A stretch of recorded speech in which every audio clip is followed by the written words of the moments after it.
दलित समाज के लोगों का भाजपा में शामिल होने की बात का जिला कुल्लू महिला कांग्रेस की अध्यक्षा विद्या नेगी ने खंडन किया है। उन्होंने मनाली में पत्रकारों से बातचीत करते हुए कहा कि यह बात बिल्कुल भी सत्य नहीं है कि दलित समाज के लोग भाजपा में शामिल हो रहे हैं। उन्होंने कहा कि भाजपा चुनावों के लिए लोगों को झूठे प्रलोभन दे रही है। नेगी ने कहा कि आज तक दलित समाज के लोगों के लिए जितने भी कानून बने हैं उसका विरोध भाजपा ने किया है और हमेशा आरक्षण बंद करने की मांग की है। उन्होंने कहा कि मनाली में भाजपा के लोग नो प्रॉफिट नो लॉस संस्था के माध्यम से लोगों के बीच जाकर उन्हें सामान बांट रहे हैं और उसके एवज में लोगों से वोट मांग रहे हैं।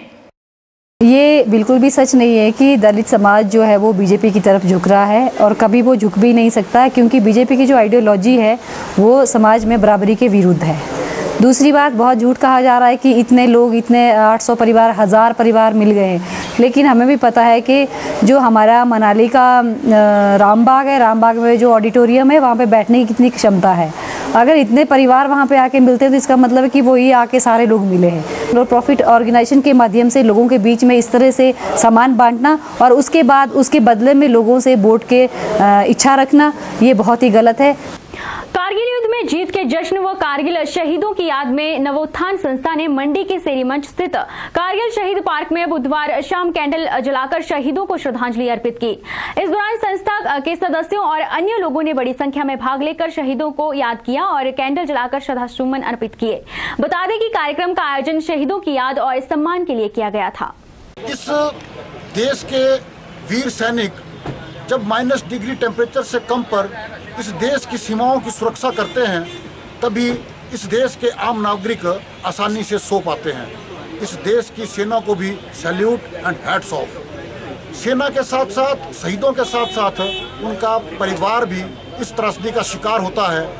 जब कोई व्यक्ति शहीद होता है, वीर सैनिक शहीद होता है, तो उसके साथ साथ उसके परिवार भी, उसके माँ बाप के बुढ़ापे की लाठी, उसकी बहन के भाई का प्यार और मासूम का स्वाग बिछुड़ जाता है। ऐसे परिवार भी श्रद्धा और इज्जत के पात्र होते हैं। नवोत्थान सेवाधाम वो हमारे कार्यकर्ता ऐसे परिवारों के प्रति भी संवेदनाएं व्यक्त करते हैं।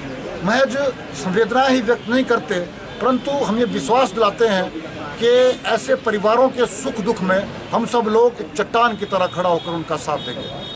हिमाचल प्रदेश के कोटखाई में गुड़िया रेप व मर्डर केस के मामले में बद्दी में युवाओं ने आक्रोश रैली निकालकर सरकार व पुलिस के खिलाफ प्रदर्शन कर अपना गुस्सा निकाला। बुधवार को सैकड़ों युवाओं ने बद्दी के रोटरी चौक पर एकत्रित होकर सरकार व पुलिस प्रशासन के खिलाफ जमकर नारेबाजी की। वो युवाओं ने गुड़िया के लिए इंसाफ की मांग भी की। रैली के दौरान पूरा बद्दी शहर गुड़िया हम शर्मिंदा हैं, तेरे कातिल जिंदा हैं, वी वांट जस्टिस के नारों से गूंज उठा। इस दौरान रैली में भाग लेने वाले सैकड़ों युवाओं ने कांग्रेस सरकार की कार्यप्रणाली पर जमकर भड़ास निकाली। वो पुलिस प्रशासन की कार्यप्रणाली पर भी जमकर गुबार निकाला।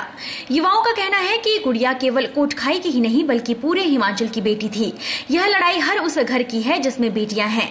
युवाओं का कहना है कि उनकी यह लड़ाई तब तक जारी रहेगी जब तक गुड़िया को इंसाफ नहीं मिलता और उसके असली दोषियों को कड़ी से कड़ी सजा नहीं मिलती है। गुड़िया हत्याकांड जो कि शिमला में हुआ था, उस पर जगह जगह धरने दिए जा रहे हैं, प्रदर्शन किए जा रहे हैं, ताकि प्रदेश सरकार की जो ये सोई हुई प्रदेश सरकार है इसकी नींद टूटे और गुड़िया को इंसाफ मिले। गुड़िया हत्याकांड जो कि शिमला के कोटखाई क्षेत्र में हुआ था, हमें उम्मीद है कि जो इस पर अब सीबीआई जांच प्रदेश सरकार द्वारा मोदी जी को निमंत्रण दिया गया है, कहा गया है कि सीबीआई जांच इस पर हो, उस पर जल्द से जल्द कोई बढ़िया एक्शन होगा और असली कातिल पकड़े जाएंगे। भारतीय संचार निगम लिमिटेड के अधिकारियों व कर्मचारियों ने आज मंडी में अपनी मांगों को लेकर हड़ताल की। कर्मचारियों का कहना है कि थर्ड पीआरसी जो कर्मचारी को 2000 से मिलनी थी, लेकिन उसे डीओटी द्वारा टाला जा रहा है, जबकि बीएसएनएल प्रबंधन ने इसके लिए हामी भी भर दी है। अश्विनी शर्मा ने बताया कि थर्ड पीआरसी जो कर्मचारियों को 2017 से मिलनी थी, लेकिन उसे डीओटी द्वारा टाला जा रहा है, जबकि बीएसएनएल प्रबंधन ने इसके लिए हामी भर दी थी। उन्होंने कहा कि कर्मचारी इस मामले पर प्रबंधन को नोटिस भी दे चुकी है, लेकिन विभाग के कानों में जू नहीं रेंग रही है। उन्होंने कहा कि अगर मांगों को माना नहीं गया तो 10 अगस्त से अनिश्चितकालीन हड़ताल की जाएगी।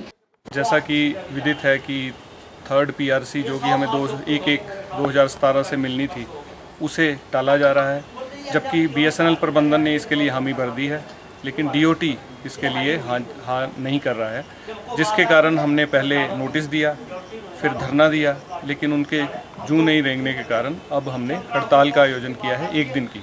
अगर अभी भी इस पे कोई ध्यान नहीं दिया गया तो 10 तारीख से अनिश्चितकालीन हड़ताल की जाएगी।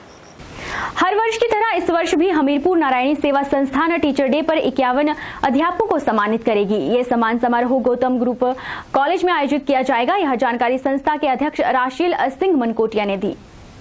नारायणी सेवा संस्थान पहले भी कई बड़े बड़े लोगों को सम्मानित कर चुका है और इस वर्ष भी प्रदेश भर के 51 अध्यापकों को सम्मानित किया जाएगा। नारायणी सेवा संस्थान के अध्यक्ष राशिल सिंह मनकोटिया ने जानकारी देते हुए कहा कि संस्थान समय समय पर समाज सेवा में काम करने वाले लोगों को सम्मानित करता है और इस वर्ष का सम्मान समारोह गौतम ग्रुप कॉलेज में आयोजित किया जाएगा।